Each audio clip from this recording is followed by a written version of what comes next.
सुनो, एक वाकया मैं आपको सुनाता हूँ। एक ऐसा दीवाना था गौसे आजम का, एक ऐसा आशिक था गौसे आजम का। तो तुमने मेरे गौस के नाम की महफिल को सजाया, तुमने मेरे गौस के नाम के जिक्र की महफिल को सजाया है। आओ जरा देखो गौसे आजम क्या इनाम देते हैं, क्या गौसे आजम की बारगाह से सिला मिलता है। आओ देखो, एक आशिक था, बड़ा चाहने वाला था गौसे आजम का, बड़ी मोहब्बत करता था गौसे आजम से। और जब जब 11वीं शरीफ का महीना आता और जब जब 11 तारीख आती तो अपने घर पे गौसे आजम के नाम की महफिल को सजाता। उसके घर में लंगर का इंतजाम होता था। पूर्व जवार के फकीरों को पता था कि आज इस दिन यूसुफ मिस्री के यहाँ पर जाकर के दावत खानी है, यूसुफ मिस्री के यहाँ पर लंगर चल रहा होगा गौसे आजम के नाम का। चलो गौसे आजम के नाम का लंगर खाएंगे। हजरात, एक दिन ऐसा हुआ कि उस शख्स की तबीयत खराब हो गई, बीमार पड़ गया।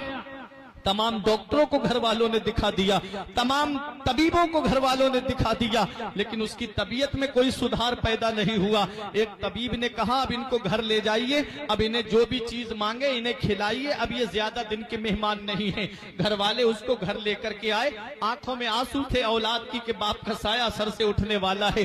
बीबी रो रही थी कि मेरे शौहर का साया सर से उठने वाला है। उसने आंखें खोल के देखा, घर वाले रो रहे हैं। बोला, रोते क्यों हो? कहा कि आप चले जाएंगे, आपके गम में रो रहे हैं। तो उस यूसुफ मिस्री ने कहा था, ऐ मेरे बेटो, ऐ मेरी बीबी, सुन, मैं दुनिया से चला जाऊं तो क्या हुआ, लेकिन एक वसीयत करके मैं तुमसे जा रहा हूं कि मैं ये वसीयत तुमसे करके जा रहा हूं कि जो गौसे आजम के नाम की महफिल को मैंने सजाया है, जो गौसे आजम के जिक्र की महफिल को मैं अपने घर पे सजाता आया हूं, जो लंगर मेरे घर पे गौसे आजम का चलता आया है, वो लंगर कभी खत्म ना होने पाए, वो गौस की महफिल कभी भी बंद ना होने पाए। उस घर वालों ने कहा, यह तरीका हम कायम रखेंगे। और यूसुफ मिस्री ने कहा, अगर मेरा इंतकाल उसी दिन हो जाए तो सुनो, मेरे इंतकाल की खबर किसी को मत देना, किसी को मत बताना कि मेरा इंतकाल हो गया है।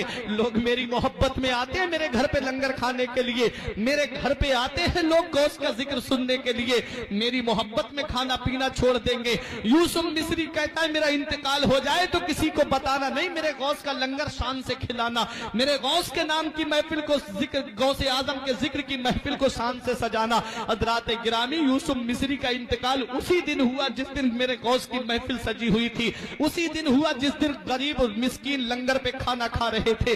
अल्लाह अकबर। घर वालों ने यूसुफ मिस्री का जनाजा अंदर कमरे में ले जाकर के रख दिया, ऊपर से एक कपड़ा डाल दिया।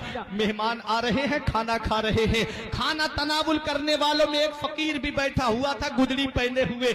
सब खाना खा रहे थे, लेकिन वो खाने को हाथ नहीं लगाए हुए था। घर वालों ने कहा, खाना खा लीजिए। उस फकीर ने एक जिद पकड़ ली, बोले, खाना खाऊंगा तो यूसुफ मिस्री के साथ में खाऊंगा, खाना खाऊंगा तो घर वाले के साथ में खाऊंगा। घर वालों ने कहा, आप खाना तनावुल कर लीजिए। बेटे कहते हैं खाना खा लीजिए, खानदान वाले कहते हैं खाना खा लीजिए। यूसुफ मिस्री के लिए लोग कहते हैं कि अब आप उनको मत याद कीजिए। फकीर ने जिद पकड़ ली कि मैं खाना खाऊंगा तो यूसुफ मिस्री के साथ खाऊंगा। मत पूछ इन खरका पोशों को इरादत हो तो देख इनको, यते बैजा लिए फिरते हैं अपनी आस्तीनों में।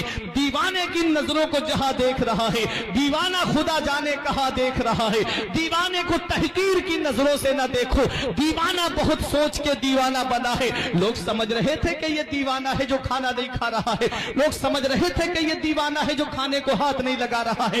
उन्हें क्या पता ये आने वाला कौन है। जिद पकड़ गया फकीर के, खाना खाऊंगा तो यूसुफ मिस्री के साथ में खाऊंगा। लोगों ने देखा कि और लोग भी इसकी वजह से डिस्टर्ब हो रहे हैं, इसलिए एक बेटा हाथ पकड़ करके घर के अंदर लेकर के गया और फकीर से कहता है, आप जो है जिस यूसुफ मिस्री की मोहब्बत में यहाँ पर आए हैं, वो अब इस दुनिया में नहीं रहे। बेटे ने आंखों से आंसू पोंछ के कहा कि अब हमारे बाप इस दुनिया में नहीं रहे। फकीर से कहा, अब तो खाना खा लीजिए। फकीर ने कहा, खाना खाऊंगा तो उसी के साथ में खाऊंगा, यूसुफ मिस्री के साथ में।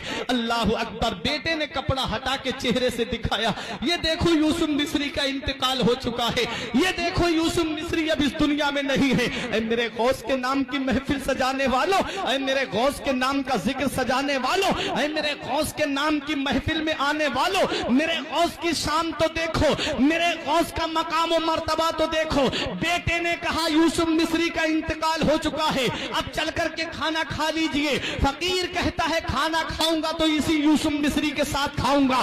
दरवाजा जब अंदर जाकर के सरहाने की तरफ खड़े हो करके फकीर ने यूसुफ मिस्री के कान में एक बात कही, ये तेरी कैसी मेहमान नवाजी है कि हमें तूने दावत में बुलाया और खुद आराम से सो गया। उठ जा अल्लाह का नाम लेकर के। इतना कहना था फकीर का कि यूसुफ मिस्री चारपाई पे उठ करके बैठ जाता है। अब एक भाई भी खामोश नहीं रहेगा। यूसुफ मिस्री उठ करके बैठ गया, कदमों पे गिर के कहता है, आप कौन है जो मेरी मदद कर रहे हैं? आप कौन है जो मेरे काम आ रहे हैं? औलाद ने अपने बाप को जिंदा देखा, बीबी ने अपने शौहर को जिंदा देखा, खानदान वालों ने अपने अजीज को जिंदा देखा। तो फकीर के कदमों पे यूसुफ मिस्री ने गिर के कहा, आप अपना नाम तो बता दीजिए। तो आने वाले फकीर ने कहा था, अरे जिस गौस के नाम की महफिल को तूने सजाया है वो बगदाद का गौसे आजम मैं ही तो हूँ, वो अब्दुल कादिर जिलानी मैं ही तो हूँ। ये अदाए दस्तगीरी कोई मेरे दिल से पूछे, ये अदाए दस्तगीरी कोई मेरे दिल से पूछे, वही आ गए मदद को मैंने जब जहां पुकारा। सरकार गौसे आजम नजरे करम खुदारा, मेरा खाली कांसा भर दो, मैं फकीर हूँ तुम्हारा और ये तेरा करम है या गौस जो बना लिया है अपना। कहा मुझसे ये कमीना, कहा सिलसिला तुम्हारा। सुभान अल्लाह, सुभान अल्लाह, सुभान अल्लाह। गौसे आजम के नाम की महफिल है, ये गौसे आजम के जिक्र की महफिल है। हजरात, गौसे आजम रजी अल्लाह ताला अन्हु के नाम की महफिल को जिसने सजाया अल्लाह ताला